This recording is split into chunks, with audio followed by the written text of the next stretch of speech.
انا جاي بس مش عشان انقذ الكوكب، لا، انا جاي اقول لك اذا كان الفيلم ده يستاهل وقتك ولا لا. يلا بينا.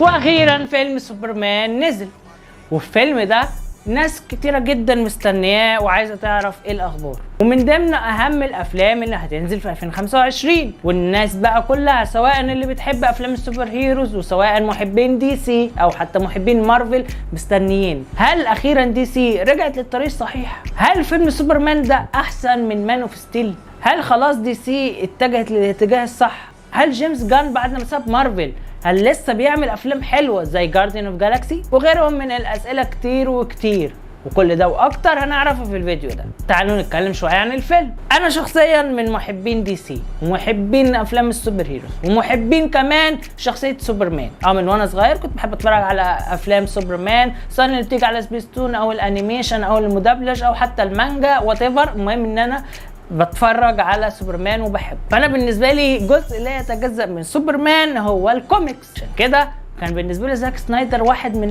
اروع المخرجين اللي اتكلم وعبر عن شخصيه سوبرمان. وفيلم مان اوف ستيل بالذات هو اصلا افضل فيلم عمله زاك سنايدر، وده لو احتسبنا فيلم جاستس ليج الاكستندد كات بتاعه زاك سنايدر، يعني هنعتبر ان مان اوف ستيل هو افضل فيلم. عشان كده انا داخل اوريدي حاسم الواجهه بتاعتي وحاسم انا بحب مين وممكن اكون متحيز بالنسبه لمين. ولكن برضو ده جيمس جان، ده راجل عمل ملاحم من الافلام القويه في مارفل، فلما يروح دي سي اكيد هيكون ليه فيجن خاصه بيه. بس قللت الاكسبكتيشن على قد ما اقدر وقمت داخل نشوف بقى الفيلم حلو وحش، هل مثلا تفوق في حاجه، هل تخاذل في حاجه. وللاسف هو ما كانش افضل حاجه. يعني ده معناه ان هو فيلم وحش؟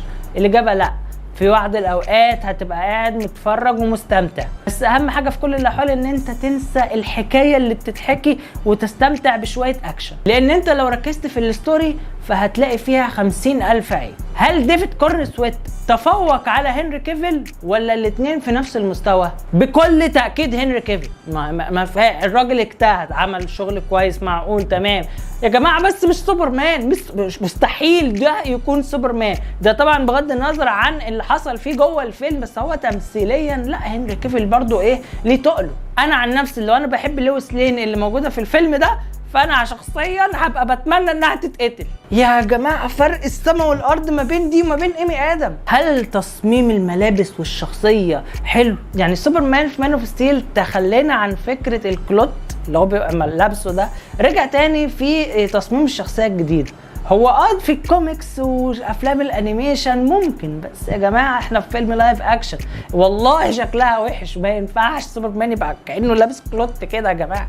التصميم البدله القديمه كده كان ليها هيبتها وشكلها حلو، انما البدله الجديده فكرتنا بافلام الكرتون بتاعت زمان بس مش ملائمه. طيب ليكس لوثر، لا هنا بقى ليكس لوثر هنا يتفوق في الفيلم ده عن اللي عمله ليكس لوثر في BVS. تصميم الشخصيه حلو، شكل الشخصيه حلو، حقيقي خفت منه، حسيت ان هو فعلا شرير وبيهدد سوبرمان. طب مفيش اي حاجه حلوه في الفيلم؟ اقول لك لا برضو، بس هتلاقي فيه شويه اكشن حلو وهتبقى قاعد مستمتع بيه. هتلاقي ان انت فيلم مدته اكتر من ساعتين بس مش هتحس بملل او الوقت جري منك، لا يعني هتبقى قاعد ومستمتع. بس برضو ده ما يغفلش على ان هنا سوبرمان ده تحس ان هو سوبرمان ما هو خلاص في ايامه الاخيره، انهم طالعين شخصيه الكلب بتاع سوبرمان شكلها اقوى منه، بغض النظر عن شخصيه الكلب طلع اقوى من سوبرمان، بس بجد هو من اكتر اللحظات اللي هي كان فيها سنه كوميديا وكان فيها تصميم حلو للشخصيه دي. انا حبيتها جدا، كانت هي احسن حاجه في الفيلم. كيمستري اللي كان ما بين سوبرمان ولويس لين مش موجود في الفيلم ده.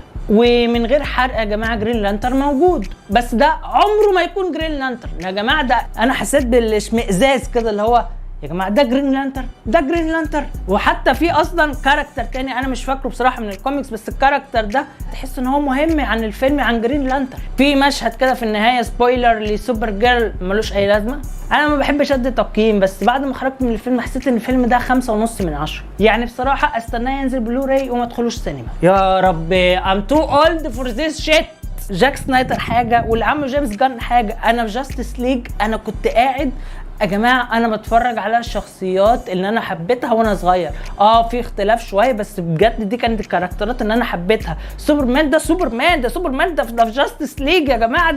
ده طلع كده في ثانيه خلص عليهم. ده سوبرمان، ده بيقدر يعمل اي حاجه، ده بيسمع نبضات قلب بتاعت لويس لين، ده بيطلع ليزر من عينيه. في الفيلم ده مهزأ. عارفين ان الكريبتونايت هي نقطه ضعفه من وهي صغير، بس برضه حته في البلوت بتاعت الفيلم مش هقدر احرقها، بس في شخصيه معينه ساعدت سوبرمان باكتر طريقه كرنج في العالم. انا مش شايف صراحه ان دي بدايه حلوه لعوده دي سي، انا شايف ان هم كانوا كملوا في عالم زاك سنايدر، لكن خلينا نشوف الفتره اللي جايه يمكن يكونوا عاملين خطه وشكل افضل. لحد دلوقتي الفيلم محقق ايرادات عاليه جدا، وفي كمان تقبل نقدي للفيلم، فواضح ان ناس كتيره معجبه بيه. في بقى نقطه مهمه جدا في التلميحات والريفرنس ما بين البلدين اللي عليهم حرب يعني، وبصراحه ده شجاعه كبيره جدا، احيي عليهم صناع الفيلم، وكفايه ان هو مضايق ناس معينه بره، فتمام انا يعني ده في حد ذاته شيء نمدح عليه الفيلم. لكن غير كده فيلم كفيلم انا ما استمتعتش بيه. بس كده ده كل عندي حلقه النهارده، كنت معاكم شريف اشرف، دي قناه شيكوسات، اشوفكم ان شاء الله الفيديو اللي جاي. سلام.